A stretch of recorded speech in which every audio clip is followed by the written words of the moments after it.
Muy buen día para todos. Hoy leeremos la octava meditación para el tiempo de retiro de San Juan Bautista de la Salle. MR 200. Octava meditación. Lo que se debe hacer para lograr que su ministerio sea útil a la Iglesia. Consideren que al tener que trabajar en su empleo, deben ejercerlo como cumplieron los apóstoles su ministerio al edificar la Iglesia, sobre el cimiento que ellos pusieron, instruyendo a los niños que Dios ha confiado a sus cuidados, de modo que formen parte de la estructura de ese edificio. De ellos se dice en los Hechos de los Apóstoles que no cesaban de enseñar cada día y anunciar a Jesucristo en el templo y en las casas, por lo cual el Señor incrementaba todos los días el número de fieles y la unión de los que se salvaban. El mismo celo que tenían los santos apóstoles para anunciar la doctrina de Jesucristo, al aumentar el número de discípulos, los movió a elegir 7 diáconos para distribuir a los fieles las limosnas y lo que necesitaran. Tanto era el temor de aquellos santos apóstoles a encontrar obstáculos que pudieran apartarlos de la predicación de la palabra de Dios. Si los santos apóstoles procedieron de ese modo, es porque Jesucristo les había dado ejemplo. De él se dice, en efecto, que enseñaba todos los días en el templo, donde todo el pueblo lo escuchaba con atención, y al llegar la noche, salía para ir a orar al monte de los olivos. Así pues, ustedes, que han sucedido a los apóstoles en su empleo de catequizar e instruir a los pobres, si quieren que su ministerio sea útil a la Iglesia como puede serlo, deben darles el catecismo todos los días, enseñándoles las verdades fundamentales de nuestra religión, siguiendo en esto su ejemplo, que es el del mismo Jesucristo, quien se dedicaba todos los días a esa función. Después, como ellos, tienen que retirarse para dedicarse a la lectura y a la oración, con el fin de instruirse ustedes mismos a fondo en las verdades y santas máximas que quieren enseñarles, y para atraer sobre ustedes, por medio de la oración, las gracias de Dios que necesitan para ejercer, según el espíritu y la intención de la Iglesia, el empleo que ella les ha encomendado. De poco habría servido que los santos apóstoles enseñaran a los primeros fieles las verdades esenciales de nuestra religión, si no les hubieran hecho adoptar conductas cristianas, conforme con lo que ellos habían seguido con Jesucristo. Por eso no se contentaban con enseñarles las cosas especulativas, sino que ponían delicado cuidado en que las practicaran.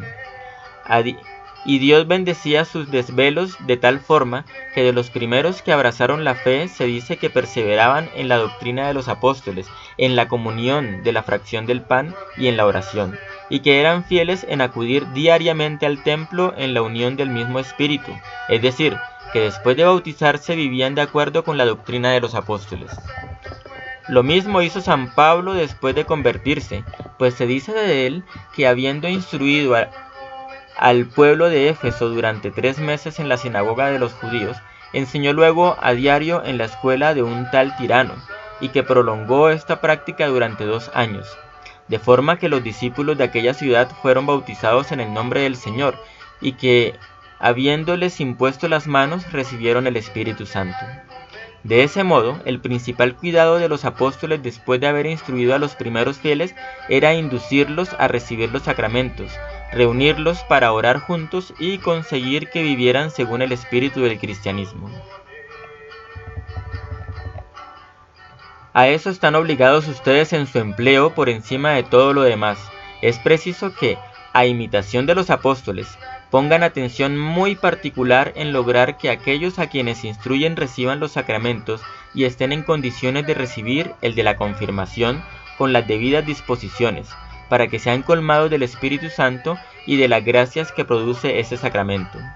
Deben cuidar de que se confiesen a menudo, después de enseñarles la manera de hacerlo debidamente, y en fin, disponerlos a recibir santamente la primera comunión y a que comulguen luego con frecuencia, para que puedan conservar las gracias que hubieran recibido la primera vez que realizaron este acto. Si comprendieran los bienes inmensos que les procurarán al facilitarles la la conservación y el aumento de la gracia mediante la frecuencia de los sacramentos, jamás se cansarían de instruirlos al respecto.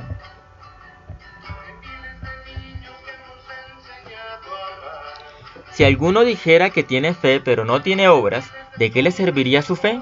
¿Acaso podrá salvarlo? Dice Santiago. ¿De qué le serviría, pues, enseñar a sus discípulos las verdades de la fe si no les enseñan a practicar buenas obras? Puesto que la fe no va acompañada con obras está muerta, no bastaría entonces instruirlos sobre los misterios y verdades de nuestra santa religión, si no les dieran a conocer cuáles son las principales virtudes cristianas, o si no pusieran particular empeño en hacérselas practicar. Y tampoco bastarían todas las obras buenas de que son capaces a su edad, pues por mucha fe que tengan, y por muy viva que sea, si no abrazan la práctica de buenas obras, su fe no les servirá de nada.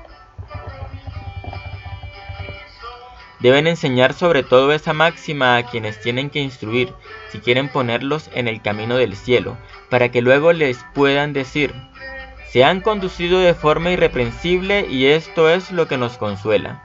Inspírenles también la piedad y la modestia en la iglesia y en los ejercicios de piedad que les hacen practicar en la escuela. Propóngales además la sencillez y la humildad que tanto recomienda nuestro Señor en el Evangelio. Velen para que adquieran la mansedumbre, la paciencia, el amor y el respeto hacia sus padres, y en fin, todo lo que conviene a un niño cristiano y todo lo que nuestra religión les exige. Fin de la 8ª meditación para el tiempo de retiro de San Juan Bautista de la Salle. Viva Jesús en nuestros corazones por siempre. Bendiciones.